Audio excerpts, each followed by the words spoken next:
Es un evento muy especial para todos los mexicanos residentes en Madrid y seguramente para todos los españoles que hoy nos acompañan sobre el aniversario, el 40 aniversario del establecimiento de relaciones diplomáticas entre México y España. Quiero agradecer en primer lugar a Casa de América y a su director Santiago Mirelles, aquí presente, por habernos dado la oportunidad de reunirnos en este espléndido salón para poder escuchar cosas que a lo mejor nunca antes se han escuchado.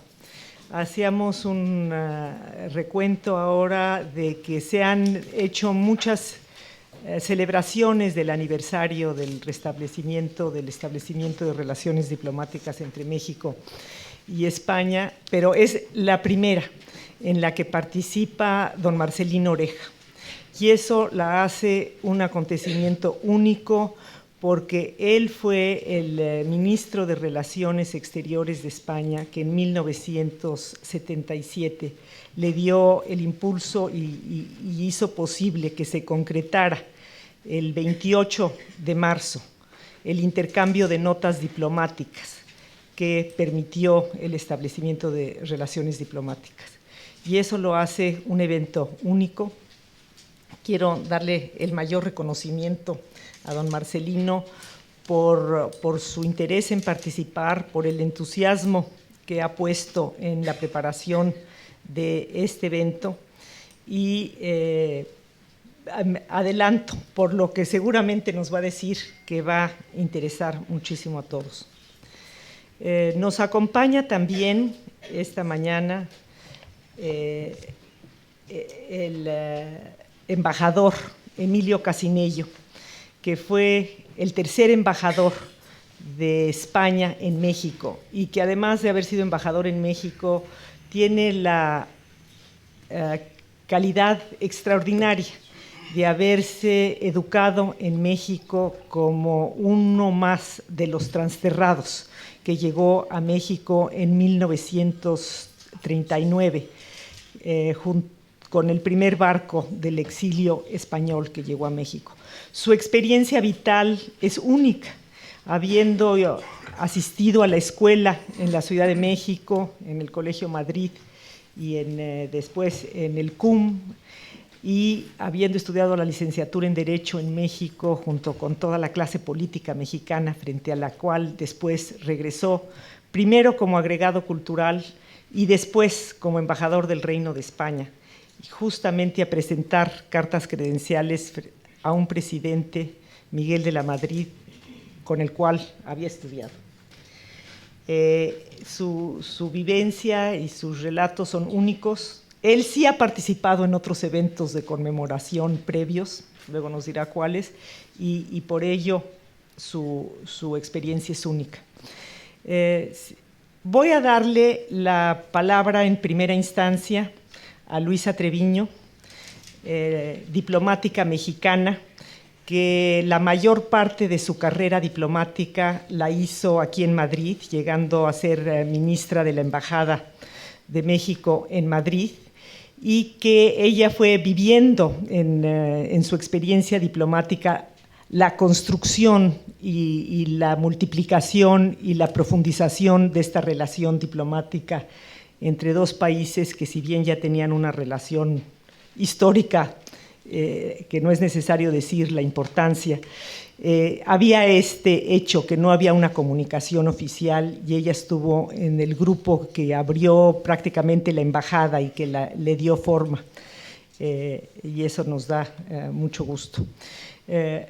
Luisa y yo compartimos la experiencia, las dos somos egresadas del Colegio de México, la original Casa de España, donde los primeros intelectuales españoles que llegaron a México encontraron acogida gracias a la visión extraordinaria del presidente Lázaro Cárdenas de dar un lugar de acogida a todos los intelectuales que llegaron a México, y desde ahí muchos emigraron a la Universidad Nacional Autónoma de México, a la fundación del Instituto Politécnico Nacional, los científicos, y a otras instituciones a las que fortalecieron y a las cuales vinieron a darle no solamente lustre, sino que convirtieron a nuestra sociedad en una sociedad mucho más cosmopolita, mucho más abierta al mundo. Del exilio español se fortalecieron instituciones tan importantes como el Fondo de Cultura Económica y instituciones inclusive de profesionales muy importantes. Con el exilio español no solamente llegaron intelectuales que dejaron obra escrita, llegaron también arquitectos, llegaron pintores, llegaron obviamente filósofos. ¿Cómo no recordar a don José Gaos, que dejó el nombre de los trasterrados en lugar de los exilados, que es un nombre que nos gusta mucho usar? Le voy a dar en primera instancia la palabra a Luisa Treviño, quien se ha convertido en investigadora desde que dejó el Servicio Exterior Mexicano. Tiene ya un libro publicado sobre los primeros 10 años de las relaciones entre México y España, tiene una serie de artículos y ahora prepara un libro que espero que esta mesa le sea útil para que lo veamos pronto a la luz, sobre toda esta construcción de la relación diplomática entre México y España. Ella nos dará los antecedentes, don Marcelino Oreja nos dará exactamente el momento de la negociación en la que él jugó un papel tan importante y terminaremos con Emilio Casinello. Luisa, tienes la palabra. Buenos días. Pues en primer lugar también agradecer a Casa de América por su acogida, agradecer a la Embajada de México y muy especialmente a la embajadora Layou por haberme invitado a participar en esta mesa con tan notables y destacados ponentes, y gracias a la asistencia al público. Y nada más les quiero reiterar que cualquier duda que tengan después intenté hacer una presentación, un resumen, está un poco condensado, tiene datos, a lo mejor no les resulta tan divertido como seguramente serán las experiencias personales y vivencias que son los que han tenido los otros dos ponentes, pero en fin, considero necesario contextualizar este momento tan importante del establecimiento de relaciones en este día, bueno, en este día no, pero en este año que estamos celebrando los primeros 40 años de relaciones sin ningún tipo de interrupción, porque ha habido otros muchos lapsos en la historia, pero siempre ha habido algún corte por algún motivo. En fin, entonces, procuraré centrar mi intervención en los antecedentes más inmediatos del establecimiento de relaciones entre México y España. Esto es la cancelación de relaciones de México con el gobierno de la República en el exilio. Pero para poder explicar las peculiaridades de este acontecimiento, me tuve que remontar hasta la instauración de la República Española. Procuraré, prometo, ser lo más breve y concisa posible. Empezaré por exponer someramente la complicidad que hubo entre la República Española y los gobiernos revolucionarios de México. Los gobiernos de México emanados de la Revolución Mexicana apoyaron solidaria e incondicionalmente a la República Española instaurada en abril de 1931. Las similitudes y coincidencias político-ideológicas de estos dos regímenes quizá fueron deliberadamente agrandadas por ambos gobiernos para fortalecerse mutuamente, tanto al interior de ambos países como en el concierto internacional. Pero en efecto, hay que reconocer que había claras analogías, tales como la separación Estado-Iglesia, la reforma agraria, la educación laica, el derecho de amparo y la codificación y defensa de principios de convivencia internacional. Para el Gobierno de México, la instauración de la República representó una especie de espejo y reconocimiento de la Revolución Mexicana.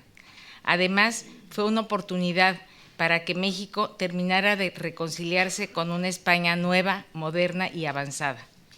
En 1930, México se encontraba relativamente aislado en el ámbito internacional. No todos los países reconocían a los gobiernos posrevolucionarios.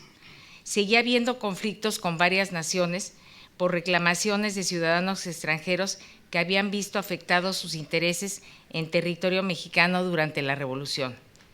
México no formaba parte de la Sociedad de Naciones, que sería lo que hoy sería Naciones Unidas. España, junto con otros países, propuso que México fuera invitado a adherirse al pacto. México ingresó en la Sociedad de Naciones el 9 de septiembre de 1931. Desde ahí pudo hacer su voz internacionalmente. A continuación me referiré a la defensa que hizo México de la República Española en el seno de la Sociedad de Naciones. Durante la Guerra Civil Española, el delegado de México ante la Sociedad de Naciones, Isidro Fabela, realizó múltiples intervenciones a favor del gobierno de la República Española. La posición de México giró en torno a 3 ideas centrales. 1. Que se trataba de una rebelión militar que buscaba derrocar a un régimen legítimo y democráticamente elegido. Por ello, consideraba que, cito textualmente, debía hacerse una clara distinción entre los gobiernos agredidos, a los que debe proporcionárseles todo apoyo material y moral, y los grupos agresores a los que resulta indebido facilitar elementos destinados a continuar y volver más sangrienta la lucha.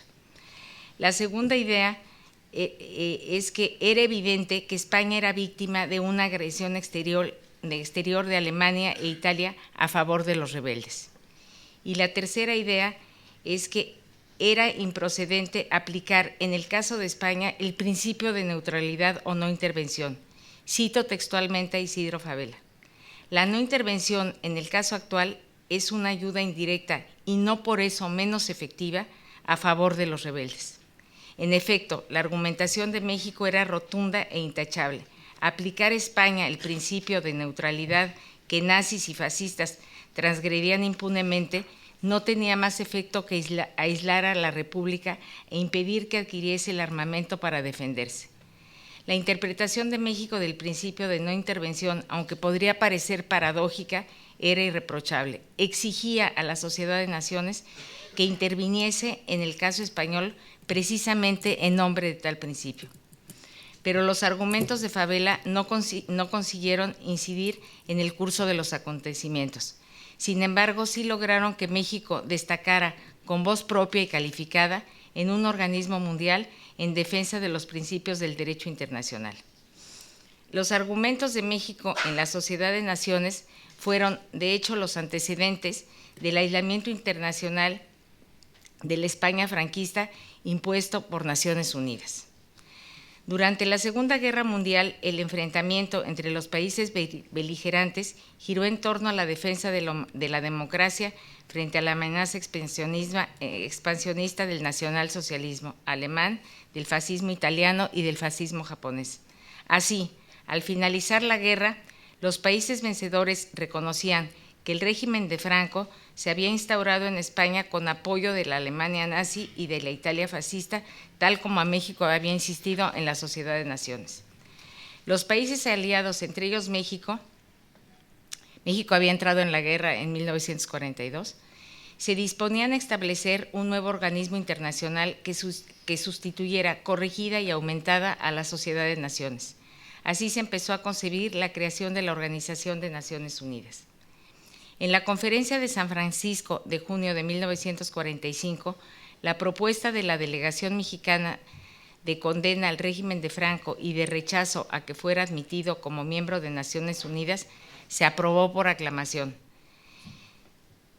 Más tarde, tanto en la reunión de Potsdam de 1945 como en las de la Asamblea General de febrero y diciembre de 1946 respectivamente, las recomendaciones sobre España se resumían fundamentalmente en 3 puntos. La condena del régimen franquista por haber sido instaurado con la ayuda de las potencias del eje, el rechazo a su ingreso en el sistema de Naciones Unidas y la retirada de embajadores y representantes en Madrid.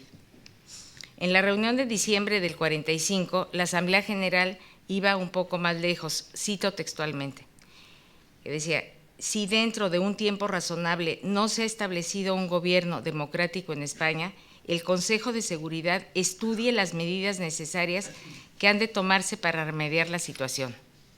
En este contexto, los republicanos españoles, lógicamente, albergaron esperanzas de que la legitimidad de la República pudiera ser instaurada con la ayuda de los vencedores.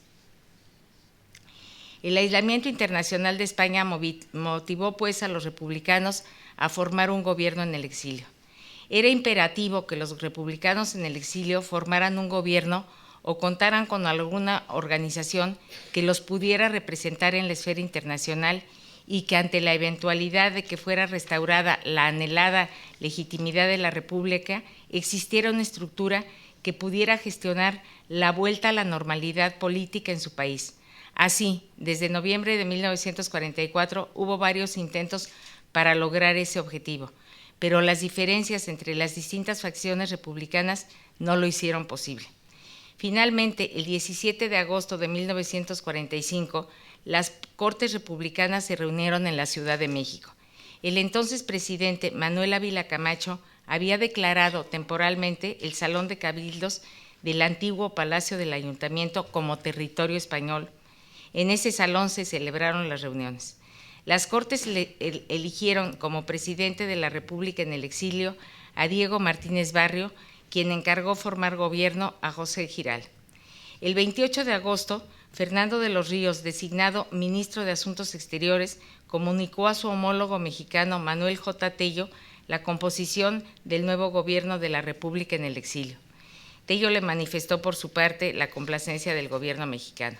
Así se inició una nueva etapa de las relaciones diplomáticas entre dos gobiernos que se prolongaría durante 32 años. Por razones de proximidad geográfica con España, en febrero de 1946, las instituciones republicanas se trasladaron a París. El gobierno de la República en el exilio era muy débil, tenía poco apoyo en el interior de España. Las relaciones entre México y el gobierno de la República Española en el exilio se limitaron en buena medida a contactos meramente formales, por ejemplo, la celebración de los aniversarios de la instauración de la República, los aniversarios de la expropiación petrolera, sobre todo como un homenaje al general Lázaro Cárdenas, y en ocasiones puntuales para abordar temas de interés común. Las expectativas del gobierno de la República en el exilio se vieron frustradas muy rápidamente por el fin del aislamiento internacional del franquismo. Casi simultáneamente a la victoria de la democracia frente al nazismo y al fascismo, surgía un nuevo enfrentamiento político-ideológico entre capitalismo y socialismo. Los dos países que salieron de la guerra como grandes potencias, Estados Unidos y la Unión Soviética, estaban ya enfrentados en la llamada Guerra Fría. Las democracias occidentales, encabezadas por Estados Unidos, a pesar de las condenas al régimen de Franco, preferían que en España hubiera un régimen declaradamente anticomunista, aunque éste no fuera democrático, antes que un gobierno revolucionario o socialista. Además, la situación geoestratégica de España convertía al país en muro de contención para la expansión del comunismo. En noviembre de 1947, Estados Unidos se oponía con éxito en el seno de Naciones Unidas a una nueva censura del régimen de Franco y a la aprobación de nuevas sanciones contra España. 3 años después, en noviembre de 1950, la Asamblea General de Naciones Unidas daba marcha atrás a las condenas que les había comentado de 1946. Daba marcha atrás en su condena al régimen de Franco en los siguientes términos. La ONU resuelve revocar la recomendación de retiro de embajadores y ministros acreditados en Madrid y la recomendación encaminada a impedir que España sea miembro de los organismos internacionales establecidos por Naciones Unidas. El reconocimiento internacional de España era inminente. A finales de 1950, la mayoría de países regresaban a sus embajadores a Madrid. En 1952, España ingresó en la Organización Mundial de la Salud y en 1953 en la UNESCO. Ese mismo año, muy importante para España, el Vaticano firmó con Madrid un concordato y Estados Unidos llegó a un acuerdo con Franco para establecer bases militares en la península. En diciembre de 1955, es decir, 2 años después, España ingresaba finalmente en Naciones Unidas. Había terminado el aislamiento internacional de España. A partir de entonces, el gobierno de la República en el exilio perdió toda posibilidad de ser siquiera tomado en cuenta y mucho menos reconocido por Estados Unidos y sus países aliados de Europa Occidental. En 1945 y 1975, México, aunque se rehusó sistemáticamente al reconocimiento del gobierno de Franco, suavizó su postura de facto frente a España y no solo aceptó, sino que aún fomentó los intercambios económicos, comerciales, culturales, artísticos entre los dos países. Por razones de tiempo y espacio no me puedo extender sobre este punto, pero sí que hubo una evolución. En septiembre de 1975, las últimas ejecuciones del gobierno de Franco provocaron una condena internacional en la que México se distinguió por su vehemencia. En 75, la cuestión española volvió a ser noticia internacional de primera página. Franco condenó a muerte a 5 jóvenes que habían participado en atentados contra las fuerzas del orden público. Las ejecuciones se llevaron a cabo el 27 de septiembre de ese año. Las protestas de la comunidad internacional no se hicieron esperar. Los países de la entonces Comunidad Económica Europea condenaron los fusilamientos y congelaron las incipientes negociaciones tendientes al ingreso de España. La OTAN y el Consejo de Europa también reprobaron las ejecuciones. Varios países de Europa Occidental llamaron a consulta a sus embajadores. Los países de Europa Oriental que no tenían relaciones diplomáticas con España retiraron sus representantes.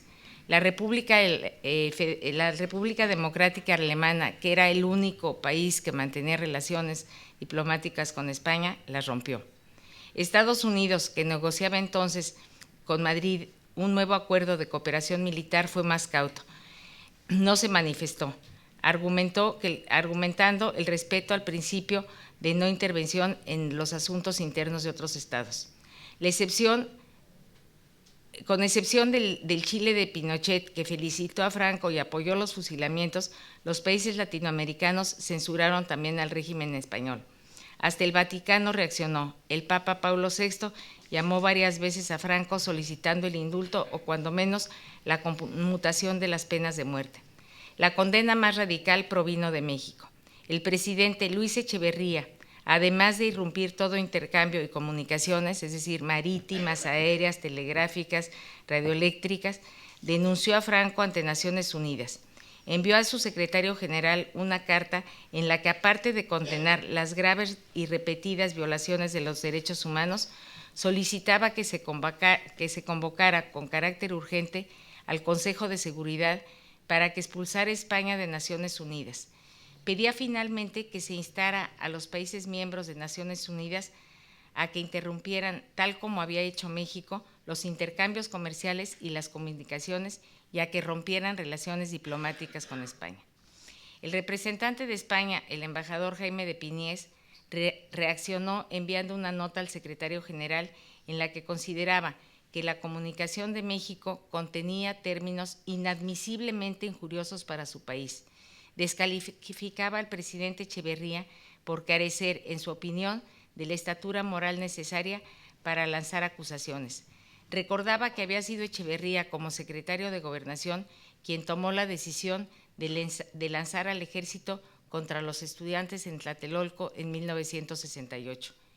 El embajador de México ante la ONU, Alfonso García Robles, quien después fue premio Nobel, lamentó que el representante español hubiera recurrido a acusaciones e insultos personales al presidente de México.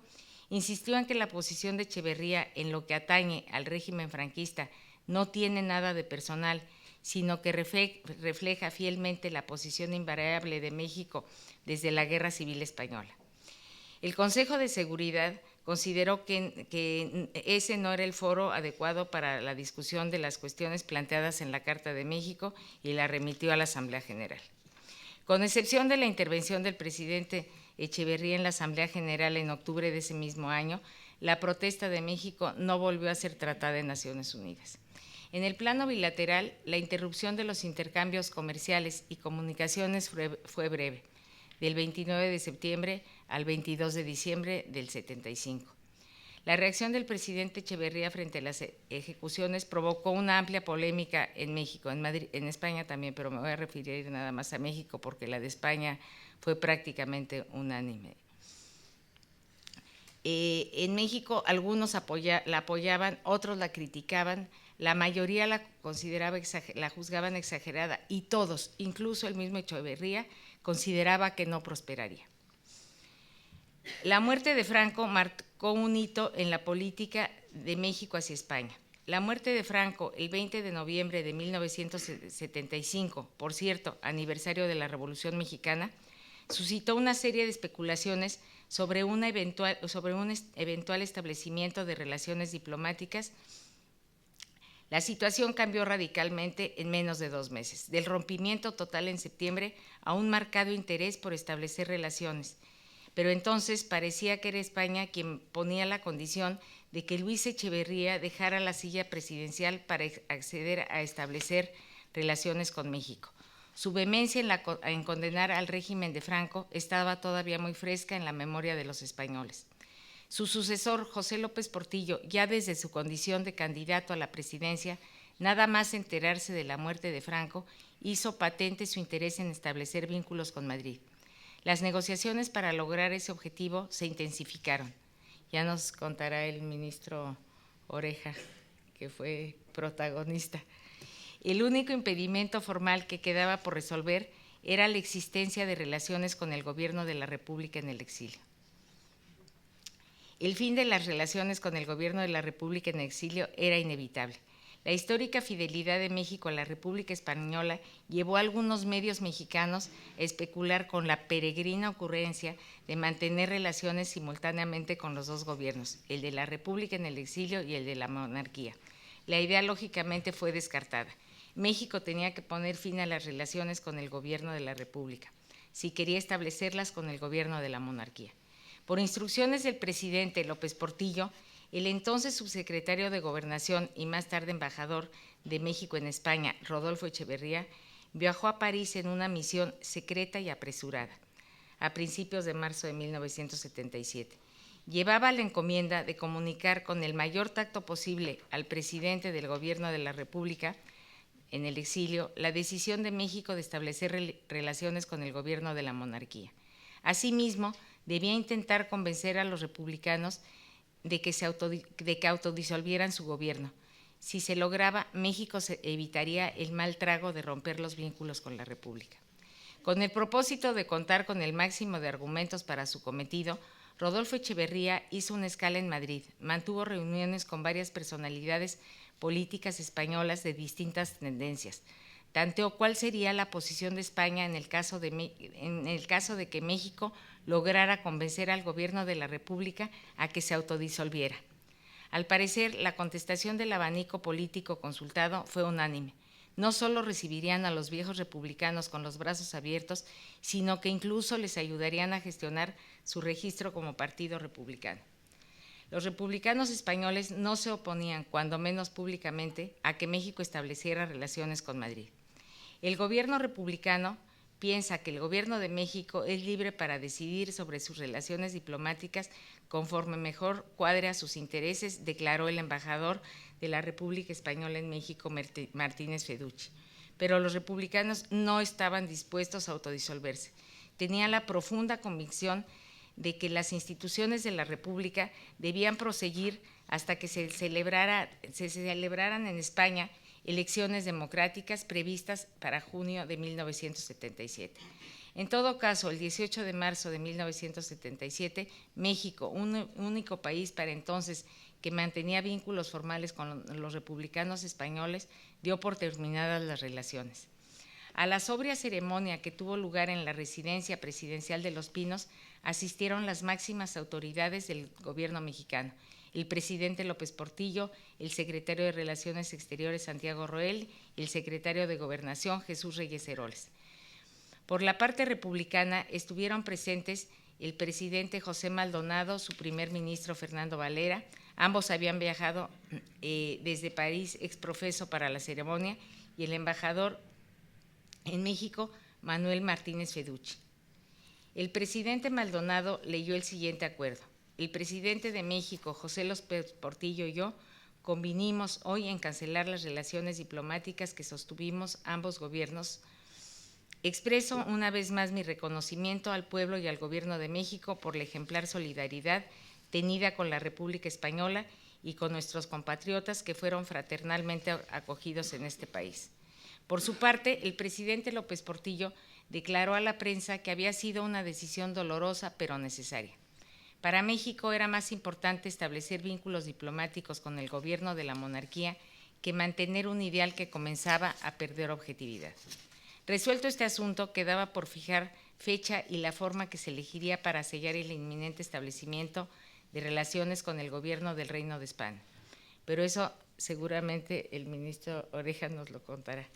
Como corolario, simplemente quiero comentar que México permaneció siempre fiel a la República Española, pero cuando se dieron las condiciones para establecer relaciones diplomáticas con el gobierno de la monarquía, es decir, la desaparición de Franco y el inicio de un claro proceso de transición hacia la democracia, México fue el más interesado en reconstituir los vínculos con España y optó por cancelar sus relaciones con el gobierno republicano en el exilio, aunque esto le resultara doloroso. En la balanza pesó más su deseo de acercamiento con España. Muchas gracias.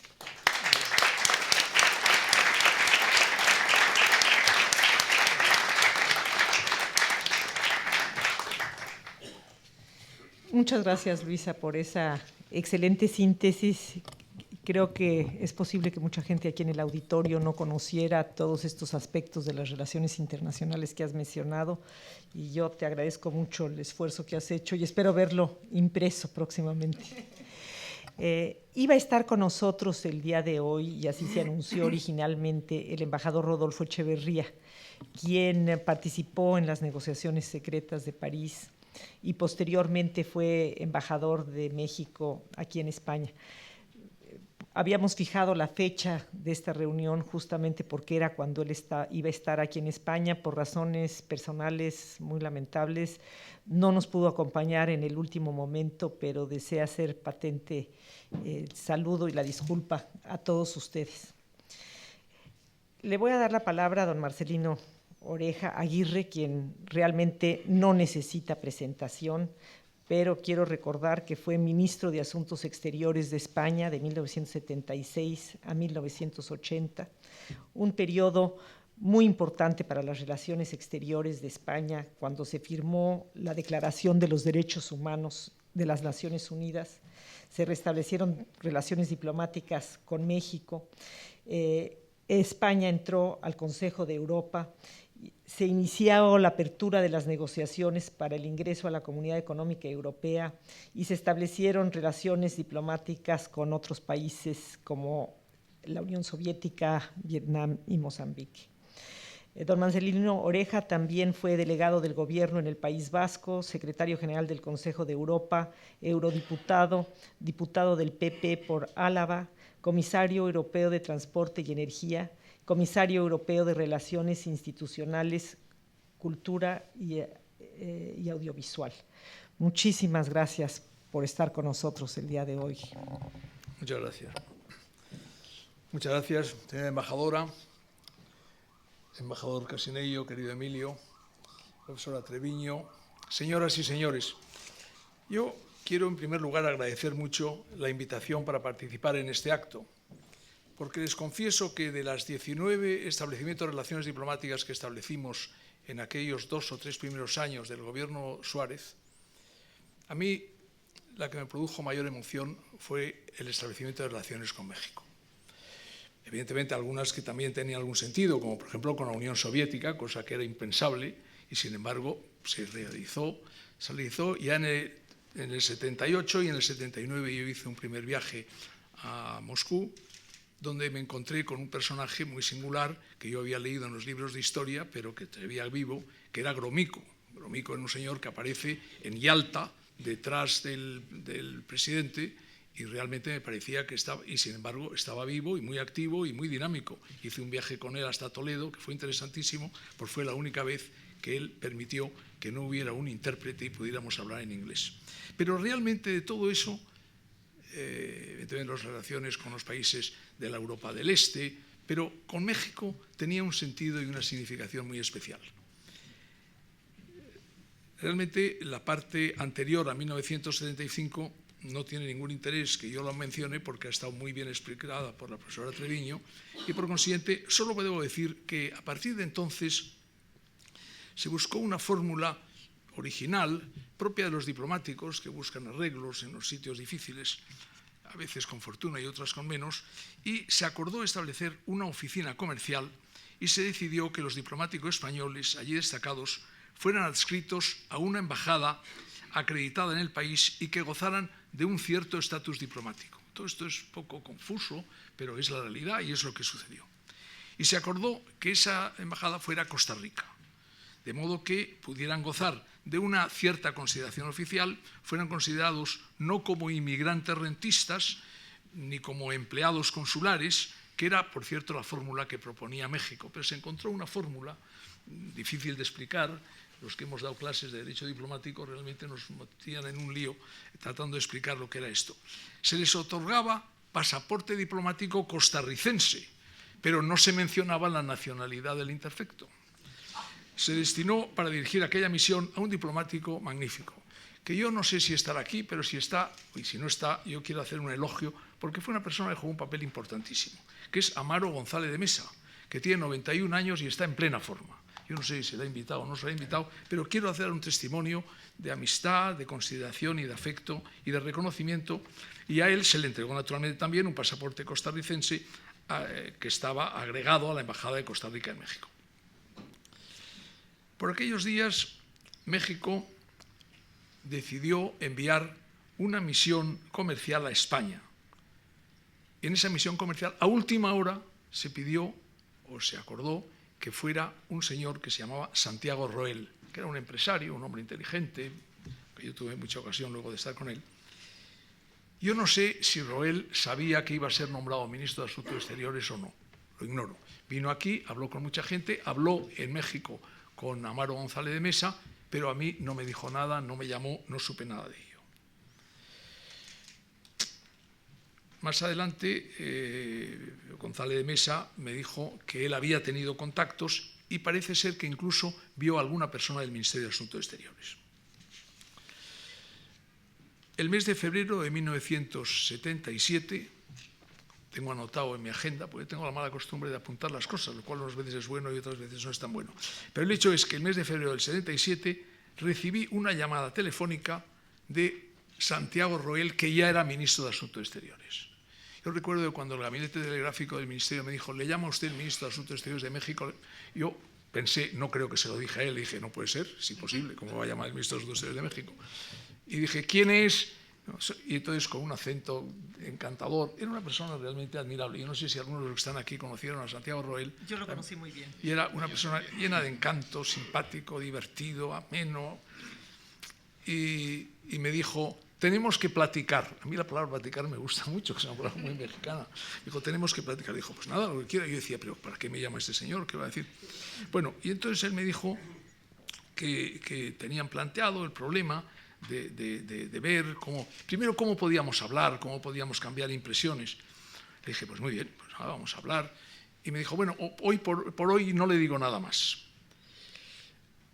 Realmente, como era difícil de avanzar por teléfono, yo le dije, mire usted, yo creo, hubo una segunda llamada. Él cada 2 días me llamaba. Hubo un momento, en 10 o 12 días, que cada 2 días me llamaba. Y le dije, mire usted, yo creo que estas llamadas de teléfono son muy complicadas. Yo le voy a proponer una cosa. Nosotros tenemos una persona en México, pero como él está muy envuelto en las cosas de allí, yo le voy a mandar a una persona de mi confianza.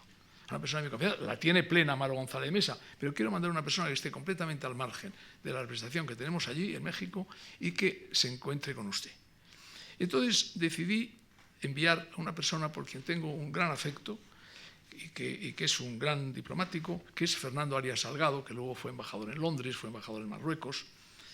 En ese momento estaba, yo creo que en el terreno jurídico, y era una persona que yo conocía desde hacía tiempo porque habíamos estado juntos en el grupo Tácito, y era una persona de gran sensibilidad política. Quedamos así y él llegó un domingo por la mañana a México. Le esperaba en el aeropuerto un representante de Santiago Roel que le condujo a su casa, donde celebraron un largo encuentro. Un encuentro que duró 3 o 4 o 5 horas. El resultado de aquel encuentro fue muy positivo. Y días después volvió a llamarme Roel para decirme que estaba muy contento de la entrevista que había tenido y me dijo: las cosas van bien, pero me dijo que tenía una preocupación, y me dijo textualmente, porque le llegaban ruido de sables en España. La verdad es que eran momentos de inquietud por las actuaciones de ETA, que habían multiplicado los asesinatos, y también por la muerte por grupos de extrema derecha de los abogados laboralistas de la calle Atocha, un horrendo crimen que había causado profundo dolor e inquietud sobre la marcha del proceso democrático. Le manifesté, sin embargo, le tranquilicé a Roel y dije, porque ya teníamos mucha confianza, era como si fuéramos amigos de toda la vida. Dije, mira, no te preocupes, yo puedo decirte que hay una decisión firme del rey, del gobierno y de la sociedad española, y que tenemos el respaldo de una amplia mayoría de españoles que quieren seguir adelante en el proceso. Como ha explicado muy bien Luisa Treviño, el 17 de marzo por la tarde, en vuelo regular de Air France, llegaron a México desde París el presidente de la República en el exilio, José Maldonado, y creo que también el jefe del gobierno, Fernando Valera. Y le recibió en el aeropuerto el subsecretario mexicano de Gobernación, Rodolfo Echeverría. Pero ustedes cómo se van uniendo las cosas. Es decir, por una parte hay unas relaciones a un nivel, a otro, y al día siguiente se anuncia una rueda de prensa en Los Pinos, que es la residencia del presidente de la República. Había naturalmente una gran expectación y acudieron más de 100 periodistas internacionales y extranjeros. El acto solo duró, como he dicho, unos pocos minutos, en presencia del presidente López Portillo, flanqueado por Maldonado, Valera, Roel y el secretario de Gobierno, Reyes Heroles, a quien lo conocí, que era persona muy activa y muy dinámica, que era, creo, ministro del Interior. Y Maldonado leyó unas cuartillas y concluyó diciendo: el presidente López Portillo y yo hemos convenido cancelar las relaciones diplomáticas que manteníamos ambos gobiernos. Pero dijo seguidamente: las instituciones de la República proseguirán como hasta ahora. Porque, presidente, una cosa son las relaciones diplomáticas que se cortan, pero otra es que la República sigue vigente, sigue viva en París. Por consiguiente, no hubo, como se rumoreaba, disolución del gobierno republicano en el exilio. Evidentemente, he estado viendo la prensa de entonces y la reseña del acto fue amplísimamente recogida por todos los medios de comunicación.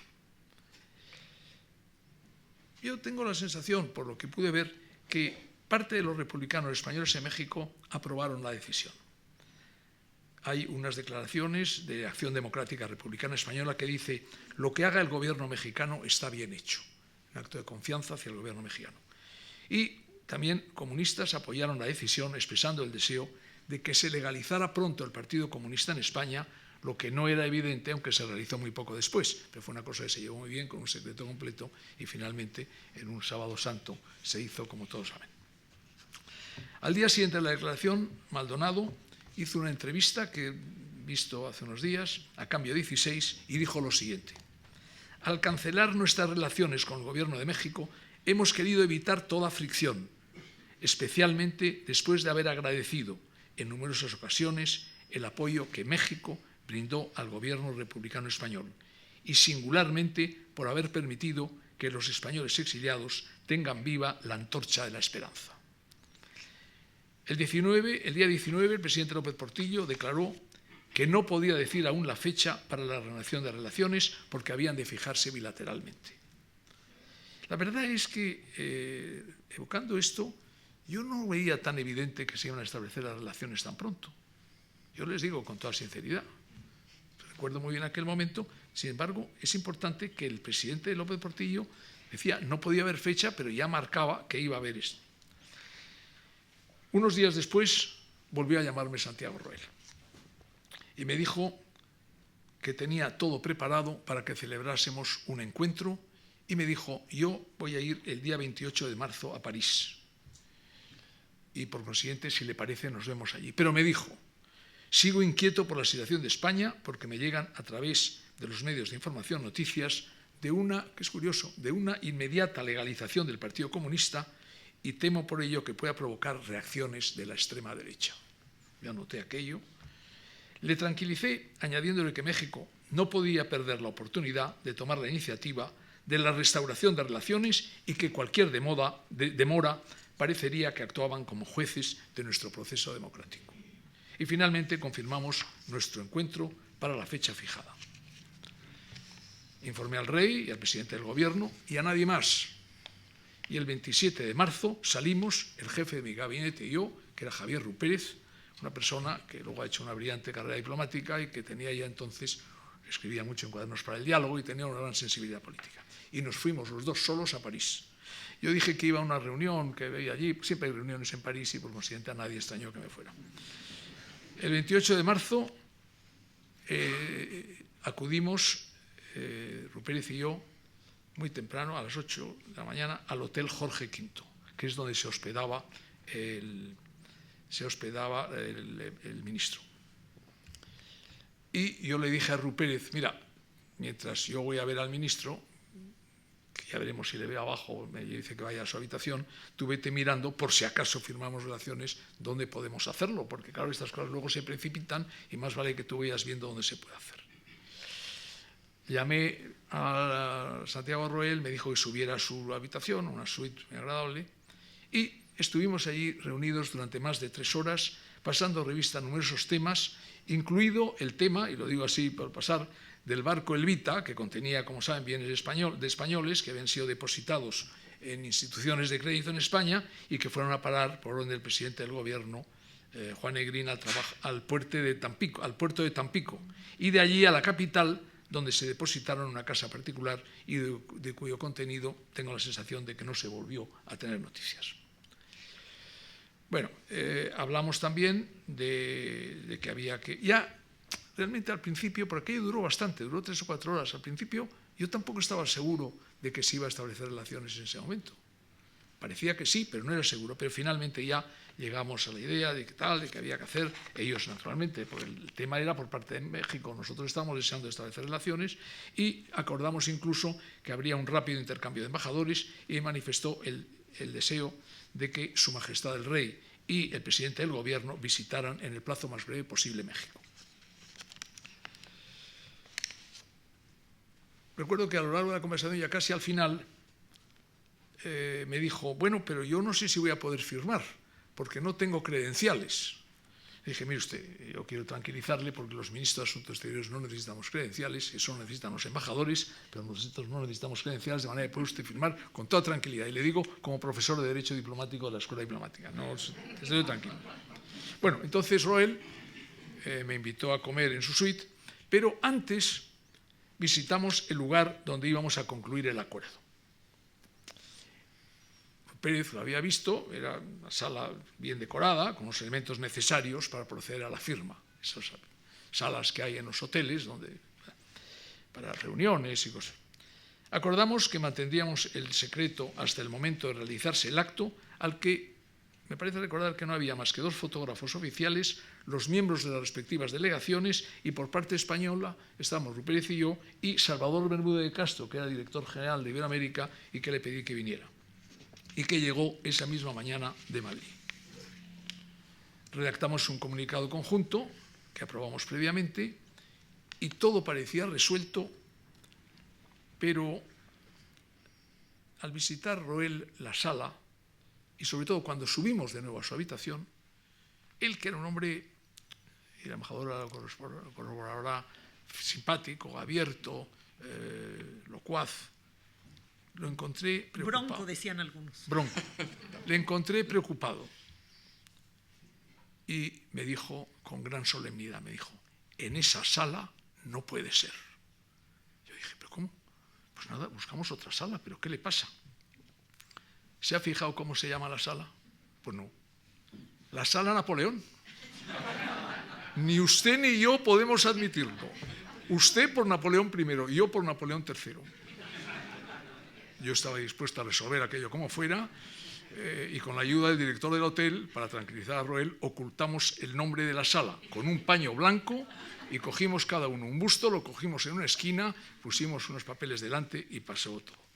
Cumplidas así las formalidades, firmamos el acuerdo que representaba Para mí, ya les digo, fue el momento, yo creo, álgido, es decir, de establecimiento de relaciones fue el momento de mayor emoción y sobre todo porque tenía pues, la emoción también del lugar, de las circunstancias, y se abría una perspectiva alentadora para las relaciones entre nuestros dos países. En el intercambio se expresó sencillamente la decisión de establecer relaciones diplomáticas, de acreditar en la otra capital la misión diplomática con rango de embajador y acordamos asimismo que esas notas constituyeran el acuerdo oficial entre nuestros dos estados. Yo transmití inmediatamente la buena nueva de nuestras relaciones al rey y al presidente del gobierno y la noticia, como he podido ver ahora recogiendo la prensa de entonces, tuvo gran eco, no solo en la prensa española y en la prensa mexicana, sino también en la europea, ya que era el final pues, de una anomalía que había durado mucho tiempo. El canciller Roel pronunció una preciosa frase que yo anoté en mi agenda.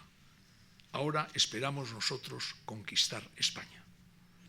La realidad es que poníamos término a un largo encantamiento que nos mantuvo teóricamente alejados, para encontrarnos no solo en la diplomacia, sino en una auténtica fraternidad de pueblos nacidos del tronco común de dos continentes y de dos razas.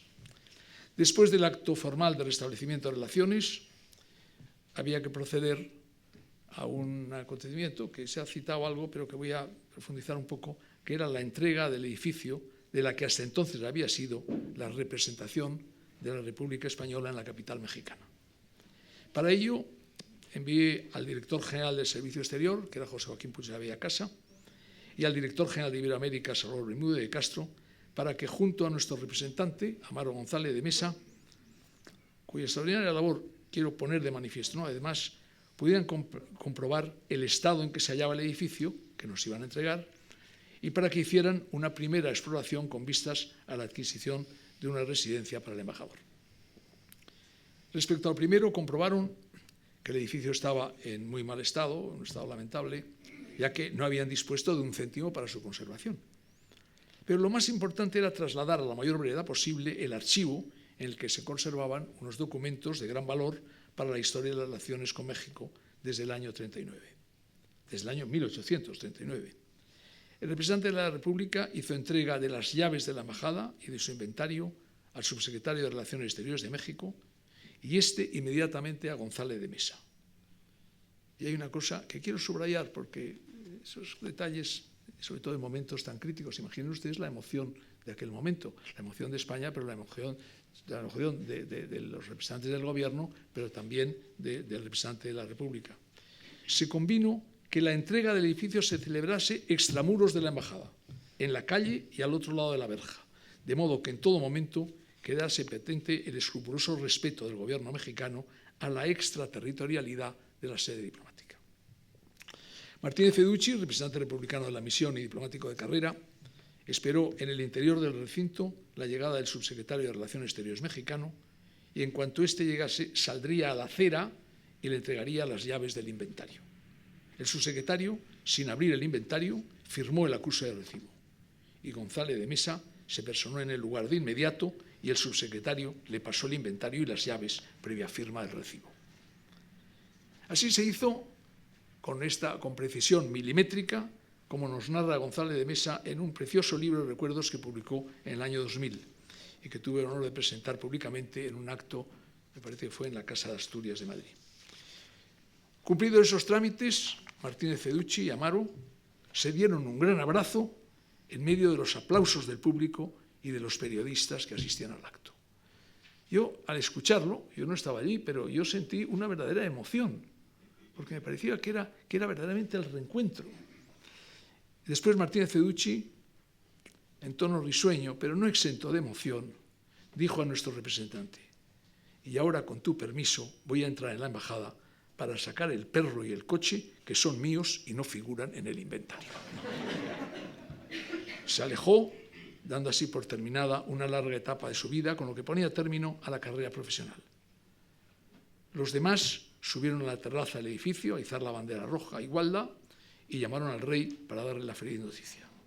Poco después se le hizo entrega a Martínez Feducci por Puig de la Bella Casa del pasaporte diplomático español. Me alegré mucho poder tener este gesto, que era obvio por otra parte, con un compañero de la carrera.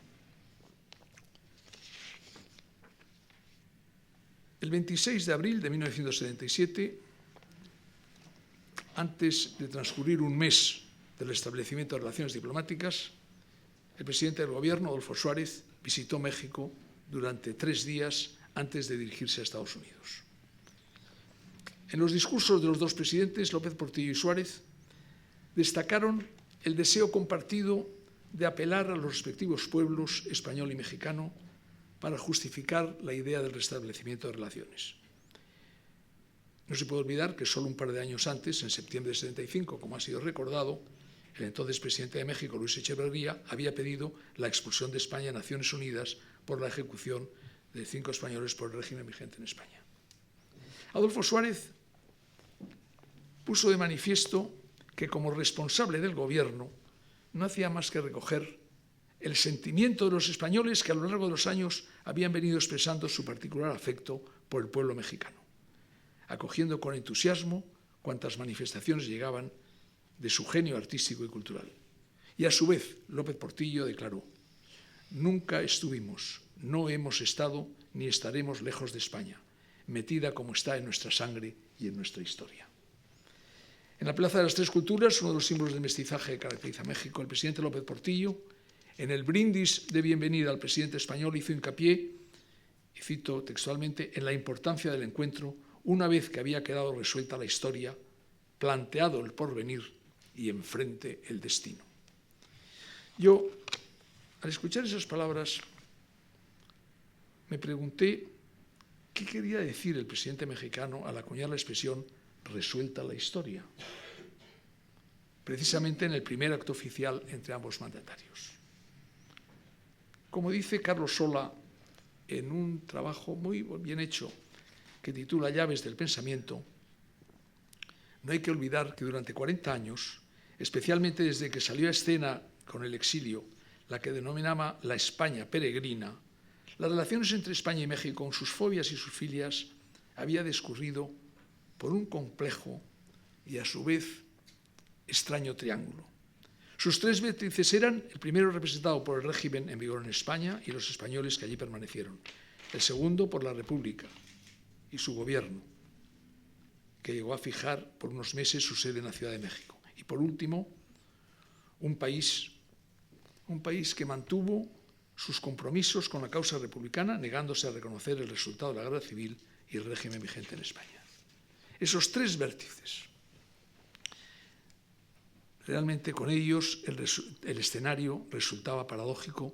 Por un lado, el llamado gobierno en el exilio, y por otra parte, el gobierno que había sido vencedor en la guerra civil. Y todo ello, evidentemente, había impedido las relaciones, o había complicado las relaciones con México.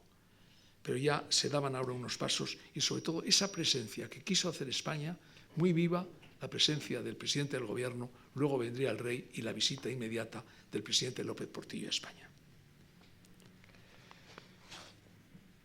El presidente del gobierno español representaba en México ciertamente una España, la España de la transición, una España renovada, que, como dijo él mismo, aborda los viejos temas, los de siempre, con un espíritu renovado, plenamente convencido de que las sucesivas coyunturas históricas exigen nuevos planteamientos y actitudes. Se marcaba ya lo que iba a ser el gobierno de la transición.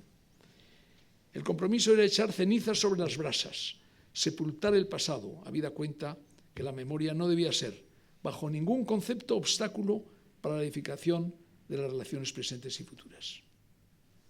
Las demandas solo debían venir del futuro, y coincidiendo con el reencuentro del presidente López Portillo y Suárez en México, el diario ABC se hacía eco de ese sentir en un artículo titulado Los planteamientos de un viaje.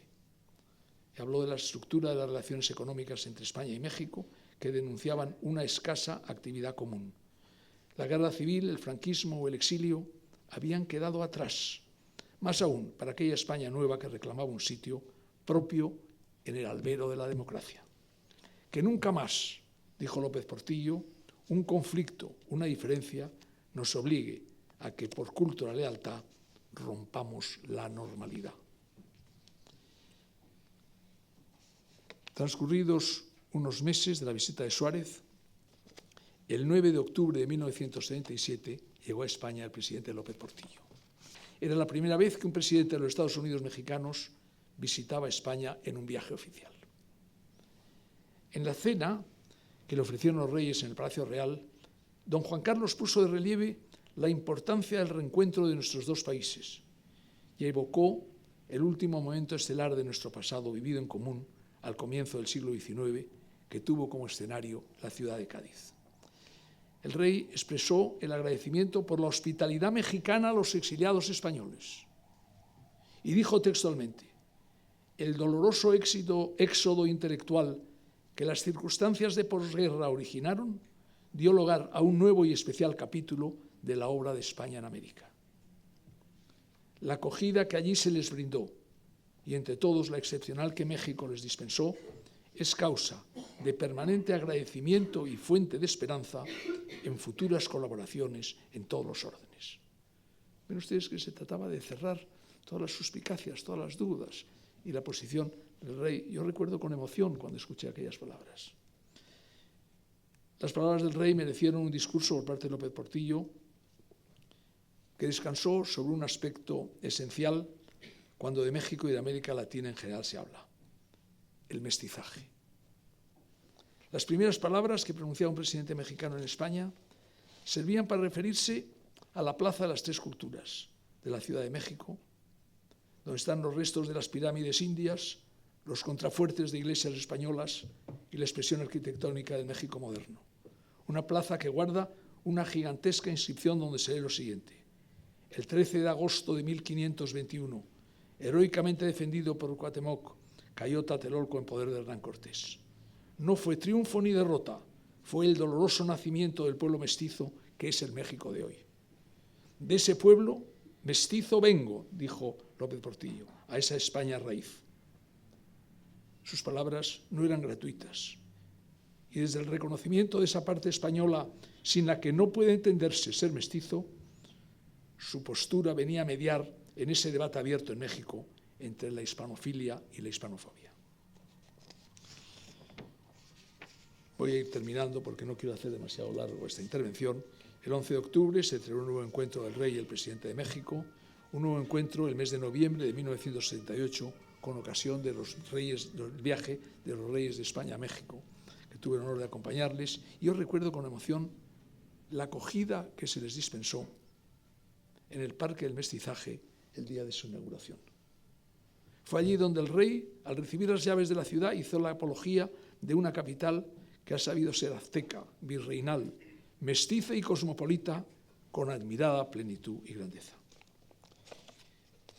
Y concluyo con esta evocación del viaje, el recuerdo, ya lo he dicho antes, Luisa Treviño, pero quiero volverlo a decir. Yo recuerdo que al despachar con el rey el viaje, me dijo: ¿pero la viuda de Gazaña no está en México? Yo le dije: pues creo que sí, señor, yo no creo que sí, pero vamos, puede averiguarlo. Si está, voy a ir a verla. Esto, yo soy testigo único, yo estaba solo, yo despachaba bastante con el rey los temas internacionales porque había tantos problemas internos que recuerdo que Suárez, cuando me hice cargo de la cartera, me dijo: tú te ocupas de despachar los problemas con el rey, pero no me puenteéis.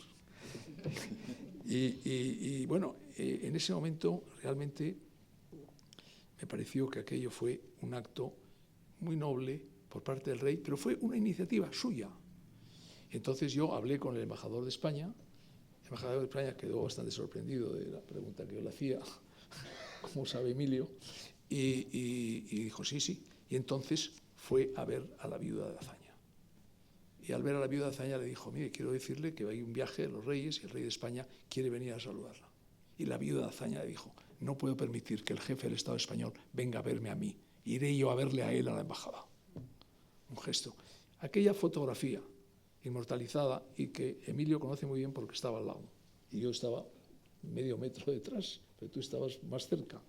Aquí el rey inclinado sobre esa señora pequeñita en un sofá que era la viuda de Azaña, me pareció admirable. Es decir, de alguna forma era la ruptura de las dos Españas. Y ninguna de las Españas iba a herir el corazón. Y concluyo así estas palabras diciéndoles que realmente yo estoy muy contento y muy satisfecho de lo que ha sido este recorrido, y estoy muy satisfecho además de que en este momento, visto desde la distancia, yo soy un viejo jubilado ya con 82 años y sin embargo veo con emoción aquello que se produjo entonces y la satisfacción de la viveza que tiene, la riqueza que tienen las relaciones entre España y México. México tiene aquí una excelente embajadora y nosotros lo tenemos allí, pero la embajadora de México, yo la quiero mucho, sabe la admiración que siento por ella y me encanta que me haya invitado a este acto en presencia de todos ustedes y les doy las gracias por su atención. Muchas gracias.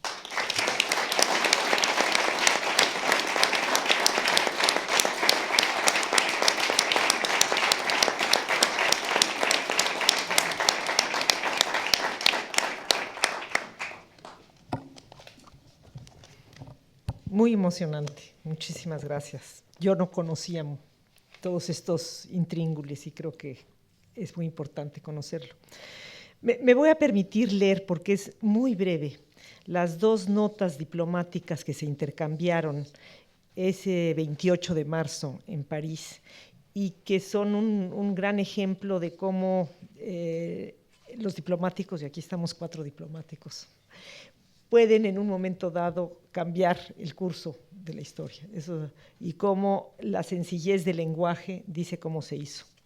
La primera nota es del Ministerio de Asuntos Exteriores de España, firmada por don Marcelino Oreja, y dice: señor secretario, tengo la honra de poner en su conocimiento que el gobierno español, como resultado de las conversaciones mantenidas por representantes de ambos gobiernos, ha decidido establecer relaciones diplomáticas con México y acreditar en la capital una misión diplomática permanente a nivel de embajador. El gobierno español propone, si el gobierno mexicano está conforme, que la presente nota, junto con la nota de Vuestra Excelencia de contenido análogo, constituyan el acuerdo oficial entre los dos estados y que la fecha de ambas notas sea considerada como la fecha de entrada en vigor de dicho acuerdo. Le ruego, señor secretario, acepte las seguridades de mi más alta consideración. Bueno, este es un gran documento. Y viene la respuesta mexicana, firmada en Tlatelolco, fechada en Tlatelolco. Señor ministro, tengo el honor de referirme a la atenta nota de Vuestra Excelencia, fechada el día de hoy, para comunicarle que el Gobierno de México, igualmente deseoso de contribuir al robustecimiento de los vínculos de amistad que felizmente unen a nuestros dos pueblos, está decidido a tener relaciones diplomáticas con España y recibirá con agrado al jefe de misión que, con rango de embajador, se propone acreditar al gobierno de Vuestra Excelencia. Al mismo tiempo, me honro en anunciar a Vuestra Excelencia que el Gobierno de México tiene también el propósito de acreditar ante el Gobierno de España a un jefe de misión con rango de embajador. En tal virtud, mi gobierno acepta que la nota de Vuestra Excelencia, que antes saludé, y la presente constituyan un acuerdo para el establecimiento de relaciones diplomáticas entre México y España, con vigencia a partir de esta fecha. Aprovecho esta ocasión para presentar a Vuestra Excelencia el testimonio de mi más alta y distinguida consideración, firma Santiago Roel. Así, estos dos documentos nos dan la pauta. Le doy la palabra ahora a Emilio Casinello, diplomático español de dilatada trayectoria. No podría enumerar todos los cargos que ha tenido, pero sí quiero subrayar que fue agregado cultural del Gobierno de España en México, justamente cuando se dio la visita del rey de España y ese momento tan emocionante en donde el rey estrechó la mano de la viuda de Azaña y que después fue embajador de España en México. Hoy en día es director del Centro Toledo para la Paz y vicepresidente de la Fundación Euroamérica. Muchas gracias, Emilio, por acompañarnos. Muchísimas gracias, Roberta, a ti, a la Embajada, por haber organizado este acto y haberme invitado a él en una compañía tan espléndida como la de Luisa y del ministro Marcelino Oreja, y a ti misma. La verdad es que para mí estos 40 años forman parte integral, importante de mi vida profesional, pero también de mi vida personal. Y como comentábamos antes de entrar aquí, no es la primera vez que tomo parte y estoy en una conmemoración, una celebración pensando en el restablecimiento de relaciones diplomáticas entre México y España. De hecho, he estado en las 4 previas que yo conozco, la de los 10 años. Yo estaba en la Exposición Universal de Sevilla y de alguna manera se me perdió en el calendario, en el escenario, pero la verdad es que he estado en los demás. Me apunto, decía yo, a la tesis de Jordi Soler. Jordi Soler es hijo y nieto de exiliados, él estaba ya hecho en México, como decían, nació en Veracruz, y que decía que la única forma de combatir la desmemoria es haciendo memoria. Con lo cual me alegra mucho de que no perdamos ocasión de rememorar y de conmemorar y de celebrar el restablecimiento de relaciones diplomáticas. Muy rápida una relación por conocimiento público. El 20º aniversario, 20 años de haberse restablecido las relaciones diplomáticas, en 1997 se organizó un curso en el Escorial por la Complutense, el Colegio de México y la Ortega y Gasset.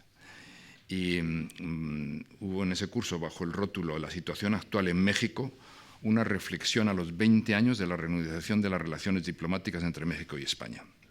Estaba el embajador Rodolfo Echevarría, que todos echamos de menos, un buen amigo, y lamentamos muchísimo las circunstancias por las cuales no ha podido estar aquí con nosotros. Pero él estaba allí, hizo una vocación precisamente de Reyes Heroles. Estaban también sus 2 hijos, Federico y Chucho, Reyes Heroles. Estaban prácticamente medio Colegio de México. Andrés Lira, en ese caso, su presidente, Héctor Aguilar Camín, Mario Ojeda, Samuel del Villar, Rafael Segovia, Arriola, Soledad Loaiza, Luis Medina, Jorge Alberto Lozoya, de manera que había un desembarco importante de primerísimo nivel de intelectuales y políticos mexicanos.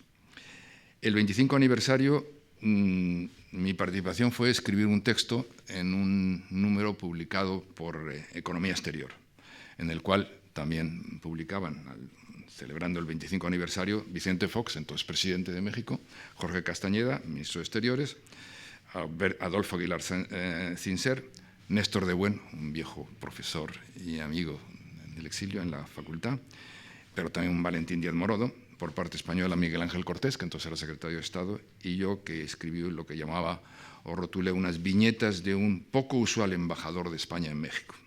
Ya verán ustedes por qué es poco usual. La celebración de los 30 años, el 30º aniversario, se produjo por convocatoria del Colegio de México también, pero en México, en el DF, en nuestro DF, que ahora quieren cambiarle de nombre, pero yo me sigo... Ya se llama Ciudad de México. Pues yo sigo llamándole el DF.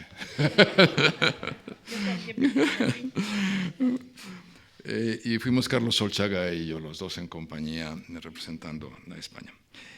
El 35 aniversario se celebró en esta casa, en 2012, en Casa de América, con una exposición y una mesa redonda en la cual participó la subsecretaria de Relaciones Exteriores de Tlatelolco, María de Lourdes Aranda, y Pedro Pérez por parte española, en fin. Y un debate en el Centro de Estudios Políticos y Constitucionales con Benigno Pendas, con Enrique Iglesias y con Rosa Conde.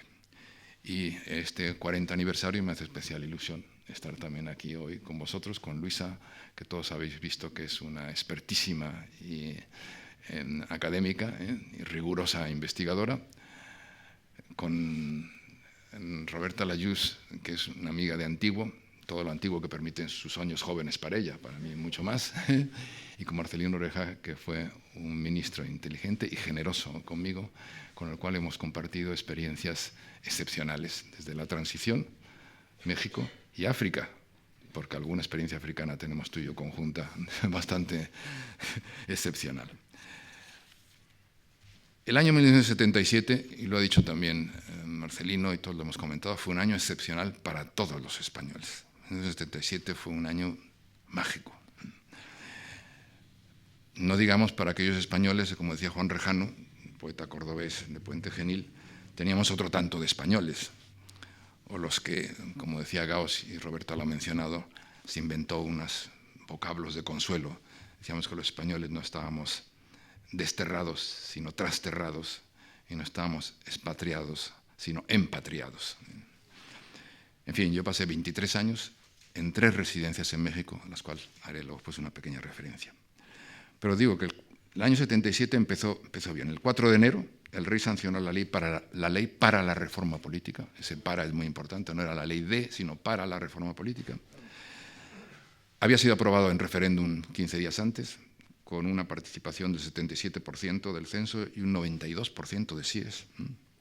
Estaban anunciadas elecciones para junio, se legalizaron los partidos, entre ellos el Partido Comunista en un sábado santo, como ha dicho Marcelino Oreja, no sin sobresaltos trágicos. Precisamente los asesinatos de los abogados, jóvenes abogados en Atocha, fue terrible, un 24 de enero, lo cual hacía pensar precisamente en el mundo mexicano que podía haber algún ruido de sables o algún contratiempo importante.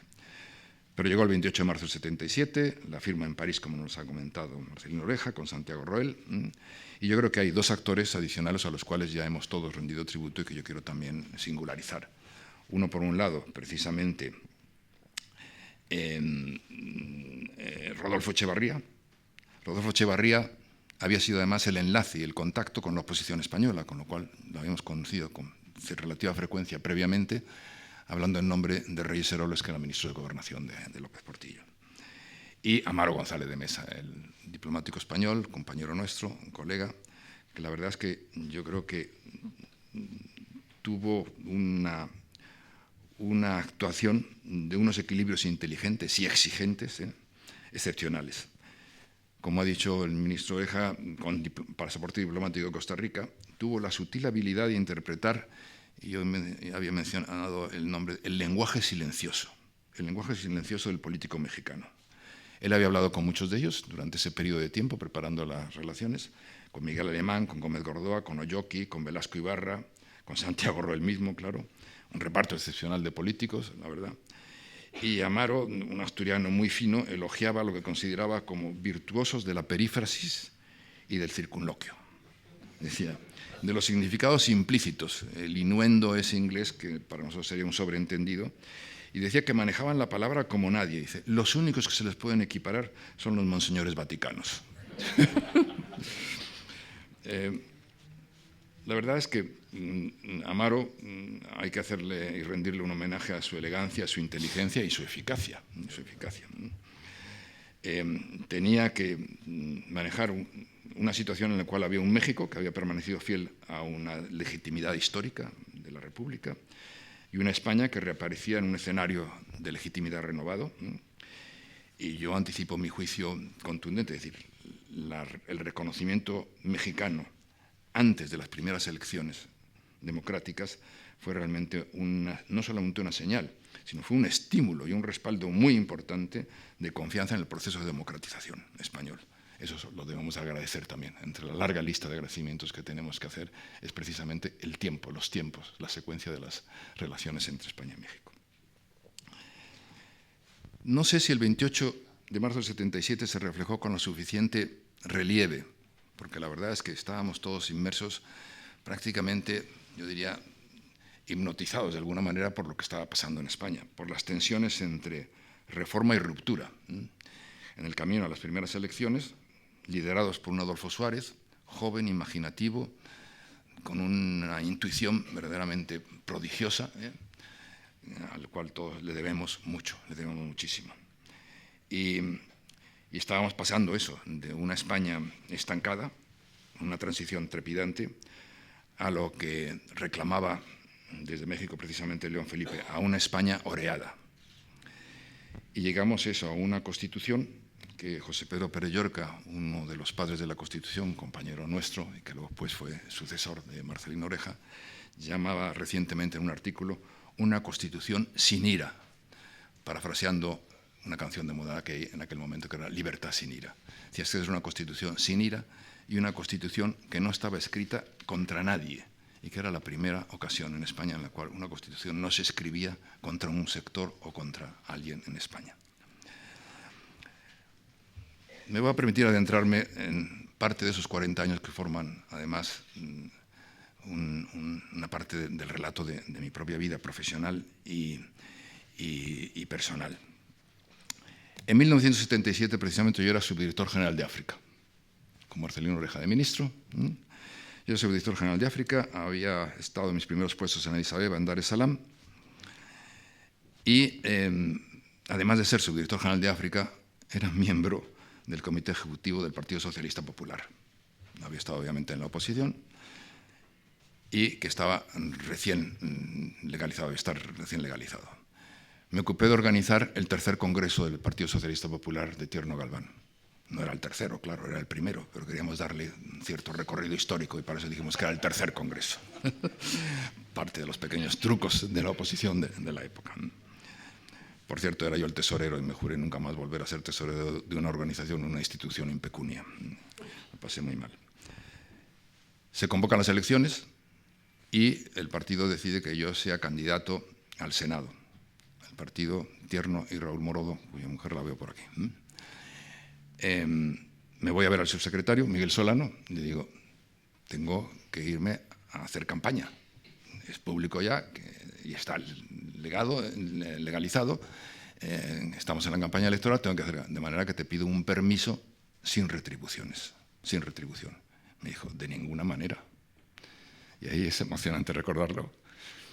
Esa especie de generosidad con la que se planteó la transición. Me dijo, de ninguna manera.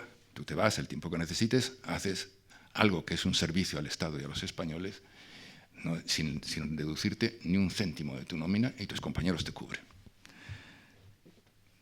Saqué 250.000 votos, pero no salí senador.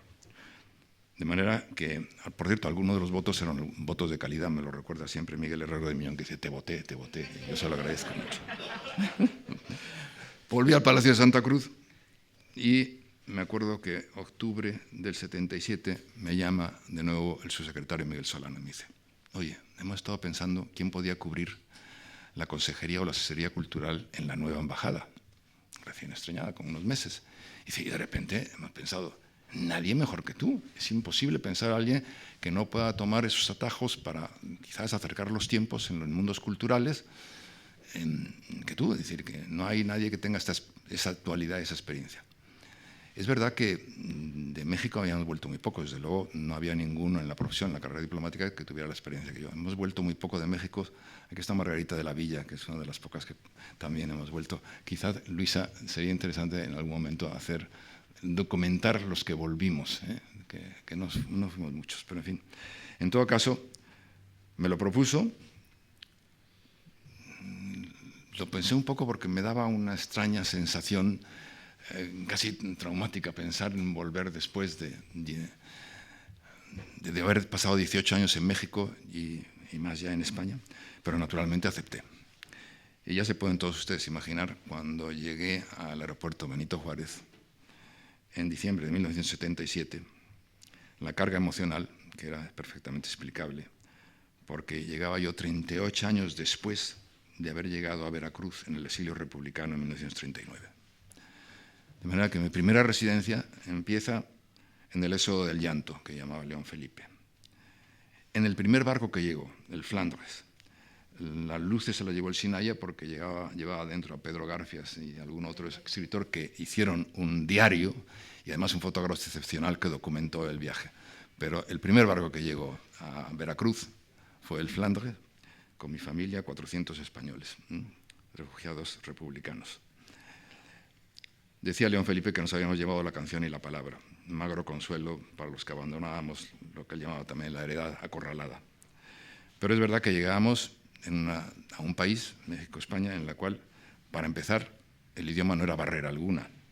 Pero recuerdo que algunas de las anécdotas más hilarantes de aquella situación traumática y dramática me la contaba mi padre, porque a pesar de que entre México y España no pasaba lo mismo que decía el hirsuto Bernard Shaw, que pasaba entre Inglaterra y Estados Unidos, que decía que eran dos pueblos divididos por la misma lengua. Entre México y España no pasaba lo mismo, pero es verdad que los vocablos pueden ser polisémicos y que pueden tener o asignárseles distintos sentidos. Y mi padre recordaba cómo al llegar a Veracruz había una muchedumbre dando la bienvenida a los republicanos españoles. Y de repente vieron una pancarta enorme que decía: el sindicato de materialistas da la bienvenida a los republicanos españoles. Y aquellos hegelianos dijeron: los materialistas se sindican en México. Dice: qué fantástico. Dice: no, pero mira aquel otro. Y había otra pancarta que decía: el sindicato de tortilleras da la bienvenida a los republicanos españoles. Bueno, eso ya es mucho. Hasta que se enteraron que materialista era el que transportaba materiales de construcción y tortilleras era un oficio totalmente inocente, que era fabricar tortillas de maíz riquísimas, por cierto, decía. Ahora, me contaba mi padre después que en México, en la capital, de repente le llamó otro de los contertulios estaban ahí, dijo, venir, venir. Y entonces vieron un letrero en una valla de un solar baldío que estaba allí, que les llamó ya poderosamente, decía, materialistas, prohibido tirar nada en lo absoluto. Aquello fue el epítome. Esto no tapa ni muchísimo menos lo que yo considero que fue el primer acto que yo recuerdo personalmente y familiarmente de la gigantesca, enorme, inabarcable generosidad mexicana. Mi padre bajó del barco y en el trámite de frontera le preguntaron qué profesión tenía. Estaba escrupulosamente anotado y Luisa tiene los registros de la Secretaría de Gobernación. Yo sé exactamente el día que llegué, 27-28 de marzo, las profesiones de mi padre y de mi madre declaradas, abogado. Le preguntan a mi padre, ¿qué profesión tiene usted? Dice, abogado. ¿Puede usted demostrarlo? Mi padre, que no llevaba pasaporte, no lo teníamos ninguno, llevaba el título. Lo sacó, se lo enseñó, lo leyó, y un funcionario, a pie de barco, le dio vuelta al título, le estampó el sello con aguilita y le puso a mano. Eso lo he visto yo, no me lo están contando nadie. Es decir, lo he leído después, decía, válido para ejercer la profesión en México. Lo firmó y le dijo, bienvenido, Lic. A los 20 minutos de haber pisado territorio mexicano, mi padre era abogado ejerciente. La verdad es que demostración mayor de generosidad imposible de pensarlo. Bueno, la segunda residencia. Pasé 18 años seguidos, hice primaria, secundaria. Max Au decía que uno es de donde se hace el bachillerato. La universidad, en el viejo caserón, primero inicialmente en el centro de la ciudad, luego después inauguré Ciudad Universitaria, es decir, que tengo una larga experiencia, largo recorrido, 18 años seguidos en México. En mi segunda residencia, ya como consejero agregado cultural en la embajada, lo mencionaba el ministro Marcelino Oreja, claro, el gran acontecimiento fue la visita del rey Juan Carlos y de la reina de España. Velasco Ibarra, el secretario de la presidencia, se le ocurrió una idea que a mí me pareció genial y que la apoyé también y que salió adelante, que fue que el 20 de noviembre, aniversario de la Revolución Mexicana, el gran desfile ante Palacio Presidencial, sentados en el trono presidencial, digamos, mexicano, estaban también el rey de España y la reina de España. Fue excepcional como acontecimiento. Y personalmente, la gran foto que efectivamente hacía referencia a Marcelino Oreja es cómo hago yo de introductor, de director de escena entre la legitimidad republicana representada por la viuda de Aciaña, doña Dolores, la tía Lola, al rey y a la reina de España, a la reina de España saltándose las lágrimas, con Marcelino Oreja allí de testigo, y yo también. La verdad es que es un acto de justicia poética el que un niño del exilio republicano hiciera de director de escena y conectara la legitimidad republicana con la nueva legitimidad monárquica. Volví pronto de aquel primer periodo de segunda residencia, y ya me lo había advertido precisamente Marcelino Oreja. Había habido un tropiezo africano. Los africanos veían Canarias en el mapa, está en África, obviamente, innegable, y entonces consideraban que era una situación colonial, tradicional, y que había que recuperar la independencia perdida para las Canarias. Y había que convencerlos de que no era así. Yo tenía la experiencia por mis primeros puestos, precisamente en Addis Abeba con la OA y en Dar es Salaam con el Comité de Liberación, y la relación personal con los líderes africanos independentistas de la época. Y entonces el subsecretario me llamó por teléfono y me dijo, mira, el ministro piensa que de alguna manera tienes que recuperar, utilizar esos activos en esta situación que es una situación crítica y que en un momento dado en el cual el proceso democrático no estaba absolutamente estabilizado, era importante no introducir elementos perturbadores. Total, que por nombramiento de Marcelino Oreja me convertí en embajador en Angola, en realidad en embajador volante para toda África. Hicimos alguna de las gestiones más importantes, una de ellas conjuntamente en Jartún, en el cual por poco perecemos, agotados, deshidratados por calor. En el avión que nos llevaba nos dejaron en la pista, yo creo que hora y media, 2 horas, porque a nadie se le ocurrió coordinar la hora Greenwich con la hora local. Nos pasamos como 2 horas en aquel avión, una cosa terrible. Pero en fin, en 1980-81 yo era ya director general de organismos internacionales y de Iberoamérica, nombrado por José Pedro Pérez Llorca, el sucesor de Marcelino. Y una buena tarde, gabinete telefónico, me dijo el presidente de gobierno, el señor Carlos Sotelo, quiere hablar con usted. Dije, ¿será el jefe de gabinete de Carlos Sotelo? Dice, no, el presidente de gobierno. Me puso con él, yo por poco me pongo de pie, a pesar de que sé que no me podía ver, pero me dijo, Emilio, estamos aquí con un amigo tuyo y colega, que además resulta que es ministro de Asuntos Exteriores, y se nos ha ocurrido una idea que queríamos contrastar contigo. ¿Qué te parece si te nombramos embajador de España en México? Digo, es la idea más brillante que se os podía haber ocurrido, con mucho. Total, que empecé en mi tercera residencia como embajador, lo cual, la verdad es que es un acontecimiento singular, por lo menos, pasar del exilio republicano sin pasaporte y llegar a la embajada con un pasaporte diplomático representando una monarquía constitucional, parlamentaria y democrática. Pasé 3 años como embajador en esa, y efectivamente fui el tercer embajador. 1982 en 1985, parte de estos 40 años. Fui el último embajador en presentar cartas credenciales a López Portillo. Es decir, pero nada, la presentación de cartas credenciales, inmediatamente, efectivamente, mi embajada es con Miguel de la Madrid. Miguel de la Madrid, que había sido compañero mío en la universidad. Realmente habíamos circulado por las mismas aulas.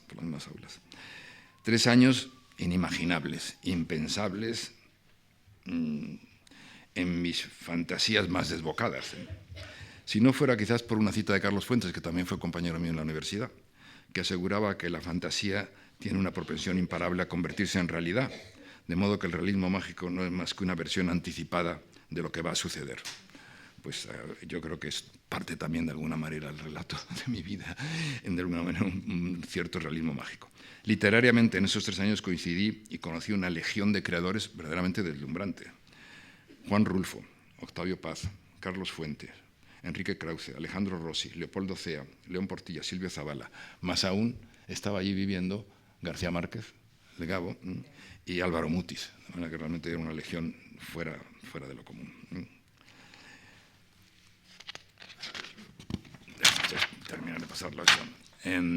Y la constelación política y de personalidades de la escena pública mexicana incluía naturalmente también amigos de infancia o de estudios, primarios a universidad. Magistrado de la Suprema Corte, Mariano Azuela. Estos nombres les sonarán a los mexicanos, probablemente poco a los españoles, pero Mariano Azuela, el secretario, varios secretarios, ministros para nosotros, el de Gobernación, Manolo Bartlett, Ignacio Pichardo, en Justicia, Enrique Velasco, que estaba en Presidencia. Enrique Velasco y yo habíamos sido profesores adjuntos de Pedroso en la universidad, de manera que éramos compañeros, además de cátedra. Sergio García Ramírez, Procurador General, y el propio Miguel de la Madrid, como lo he mencionado. Mención especial creo que merece Jesús Reyes Heroles, porque lo conocíamos de antes, de antiguo, del momento de la conspiración, digamos, de la oposición democrática dentro de España. Era secretario de Educación, había sido presidente del PRI, de Pemex, y fue realmente el ideólogo del liberalismo en México que abre el sistema y que inicia la transición política también española. 3 rápidas anécdotas simbólicas.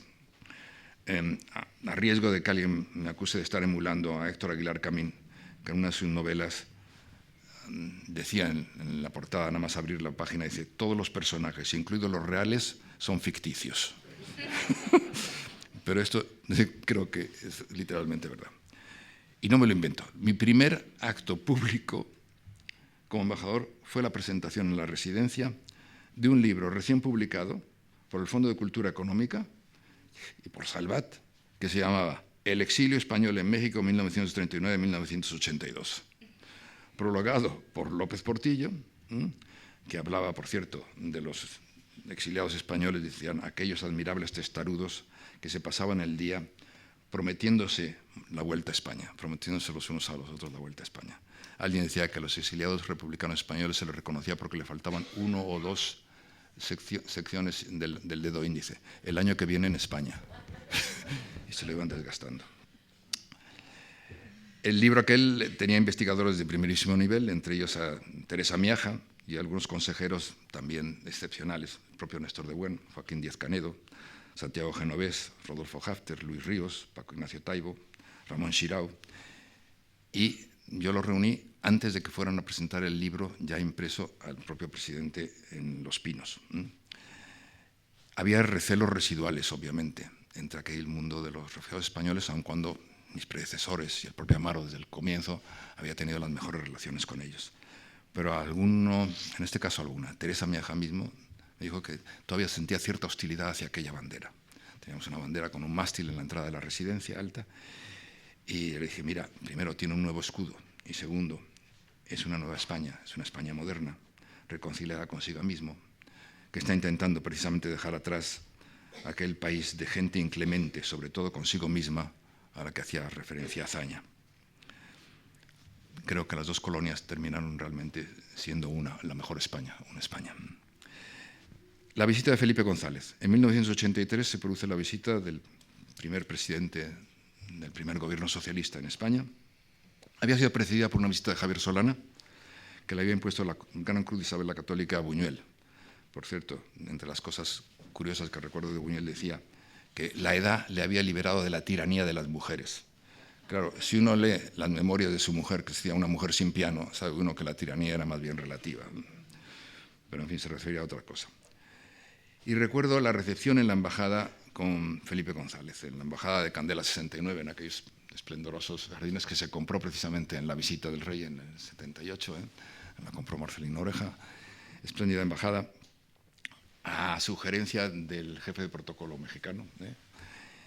Y en aquella embajada estaba realmente toda la colonia española, estaba el exilio y los refugiados, más los emigrantes por razones económicas que hasta ese momento se les conocía bajo el nombre de gachupines. Y decía Jesús Silva Herzog que uno de los efectos claros y positivos de la llegada del exilio republicano español es que todos los españoles se convirtieron en eso, solo en españoles. Pero recuerdo un incidente en algún momento que me sobresaltó mucho. Estaban allí, ya digo, desde doña Dolores de Rivas Cherif, viuda de Azaña, Concha Prieto, Julián Zugazagoitia, Bosch Gimpera, Anselmo Carretero, pero también Antonio Oriza representando a la Domecq, o Carlos Prieto, uno de los grandes industriales ya mexicanos, españoles. Pero estaban también dos Tagüeñas. Tagüeñas, la viuda del general Tagüeña, un general de una inteligencia prodigiosa, que ya en su edad madura, después de estar en Rusia, va a Yugoslavia, aprende el idioma local y se hace médico en Yugoslavia. Estaban la hermana y la viuda del general Tagüeña. Y oigo a una de ellas decirle a la otra, encarna el nombre de la otra, mira a tu alrededor, pareciera ser que hubiéramos ganado la guerra. Estamos aquí como si hubiéramos ganado la guerra. Me fui a ellas y dije, mira, la verdad es que la guerra y la guerra civil la perdemos todos.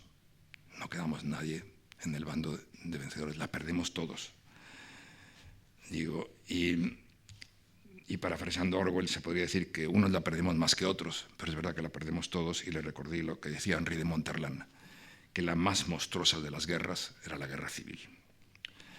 Una última referencia a esa tercera residencia, Colegio de México. Pero no puedo evitarlo, yo creo que es una de las grandes instituciones de referencia, además aquí también representada, que ha sido tan constante en esta rememoración y que ha sido tan activa en el fondo también en el sostento, en el soporte cultural al restablecimiento de relaciones diplomáticas y la continuidad de las mismas.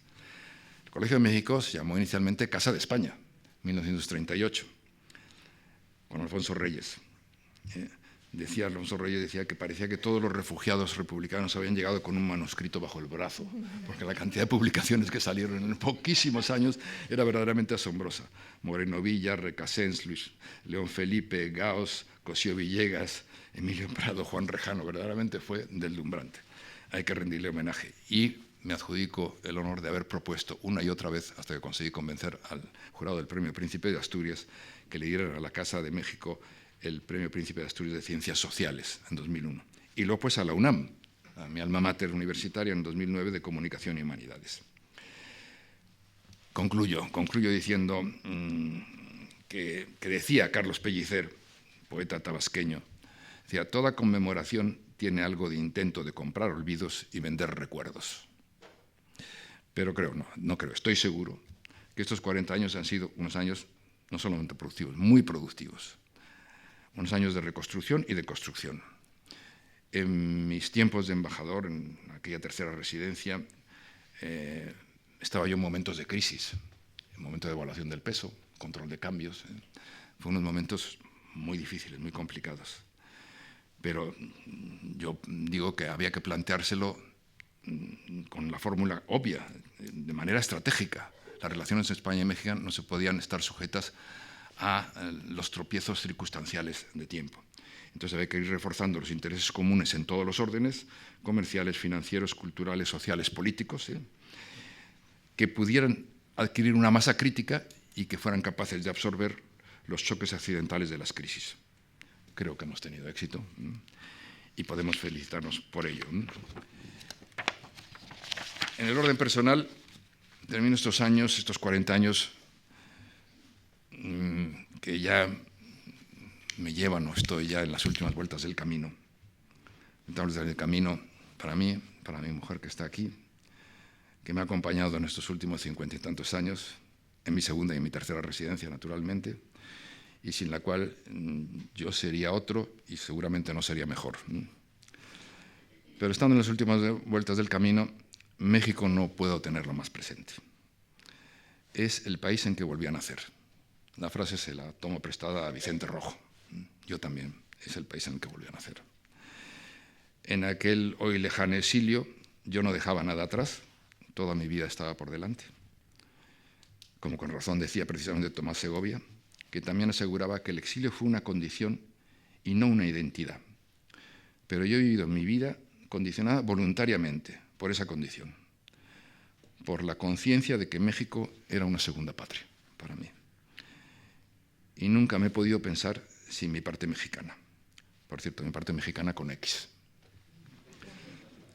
Sin mis amigos, sin mis recuerdos mexicanos, sin los paisajes y su gente, sin la comida, sin la literatura mexicana. Acabo de volver a leer Pedro Páramo y El llano en llamas.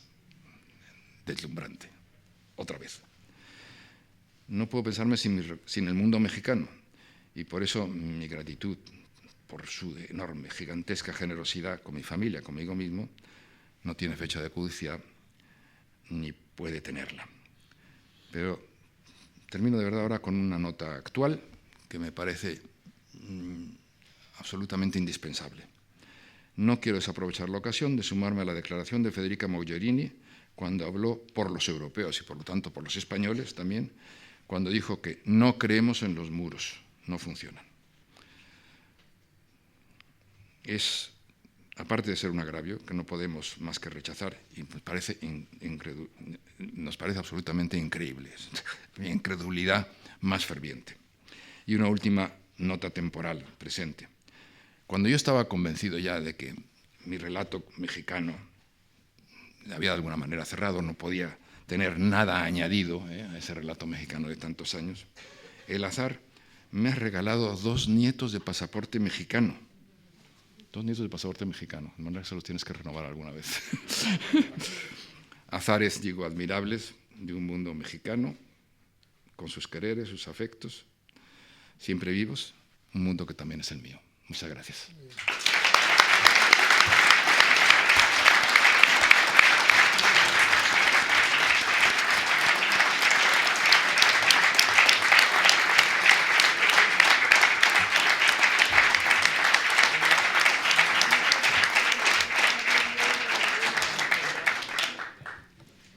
Emilio, muchísimas gracias por tu testimonio de vida.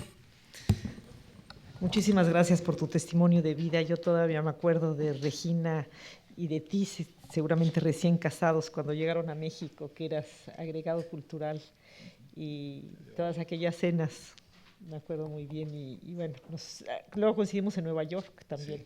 Sí, bueno, una vida diplomática. Muchísimas gracias a todos por su asistencia. Quiero decirles que este es solo el comienzo. Hoy queríamos rememorar el inicio de las relaciones diplomáticas, pero que a lo largo de todo el año tenemos previsto un número importante de eventos. Manténganse atentos, todavía no podemos precisar la fecha porque depende cuándo vienen las personalidades de México, pero sí tenemos un evento previsto para marzo, que es el aniversario justamente alrededor de la fecha del 28, y como habrá de celebrarse la Comisión Binacional México-España, esa expresión diplomática donde se reúnen la cúpula de los gobiernos, y vendrá encabezada por el ministro de Relaciones Exteriores de México en abril y otros ministros seguramente, y también tendremos ocasión para hacer otra serie de eventos. Pero si alguien tiene alguna otra propuesta, está más que bienvenida para incluirla en el calendario, porque queremos hacer de este año un recordatorio permanente de la importancia que tiene para México las relaciones con España. Muchas gracias por su asistencia.